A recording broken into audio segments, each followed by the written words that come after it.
ಅರ್ಧರಾತ್ರಿ ಬನದೊಳಗಿನ ನೆರಳು. ಒಂದು ಊರಿನಲ್ಲಿ ಶಿವಣ್ಣ ಎಂಬ ಯುವಕ ಇದ್ದ. ಅವನು ಪ್ರತಿದಿನ ರಾತ್ರಿ ಹತ್ತಿರದ ಪಟ್ಟಣದಿಂದ ಮನೆಗೆ ಬೈಕ್ನಲ್ಲಿ ಬರುತ್ತಿದ್ದ. ಆ ದಾರಿಯಲ್ಲಿ ಒಂದು ಹಳೆಯ ಬನ ಇತ್ತು. ಜನರು ಹೇಳುತ್ತಿದ್ದರು, ಅಲ್ಲಿ ರಾತ್ರಿ ಹೋದ್ರೆ ಯಾರೂ ಮರಳಿ ಬರುವುದಿಲ್ಲ. ಶಿವಣ್ಣ ನಗುತ್ತಾ ಹೇಳುತ್ತಿದ್ದ, ಇದು ಎಲ್ಲವೂ ಸುಳ್ಳು ಕತೆಗಳು. ಒಂದು ರಾತ್ರಿ, ಅಂದು ತುಂಬಾ ತಡವಾಯಿತು.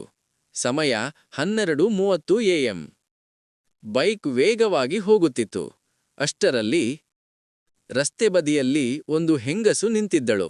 ಬಿಳಿ ಸೀರೆ, ಕೂದಲು ಮುಖ ಮುಚ್ಚಿಕೊಂಡಿತ್ತು. ಅವಳು ನಿಧಾನವಾಗಿ ಕೇಳಿದಳು, ಅಣ್ಣ, ಮನೆಗೆ ಬಿಡುತ್ತೀರಾ? ಶಿವಣ್ಣನಿಗೆ ಸ್ವಲ್ಪ ಭಯವಾದರೂ, ಸರಿ ಬನ್ನಿ ಎಂದು ಕೂರಿಸಿಕೊಂಡ. ಬೈಕ್ ಚಲಿಸುತ್ತಿತ್ತು.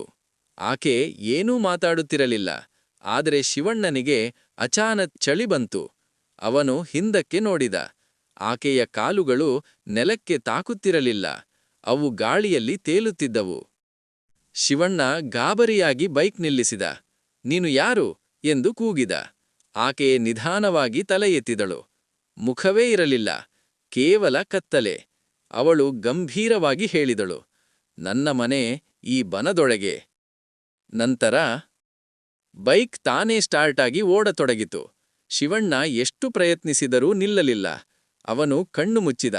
ಅಯ್ಯೋ ದೇವರೇ ಎಂದು ಕೂಗಿದ. ಬೆಳಿಗ್ಗೆ ಊರವರು ಶಿವಣ್ಣನ ಬೈಕ್ ಬನದ ಬಳಿ ಕಂಡರು.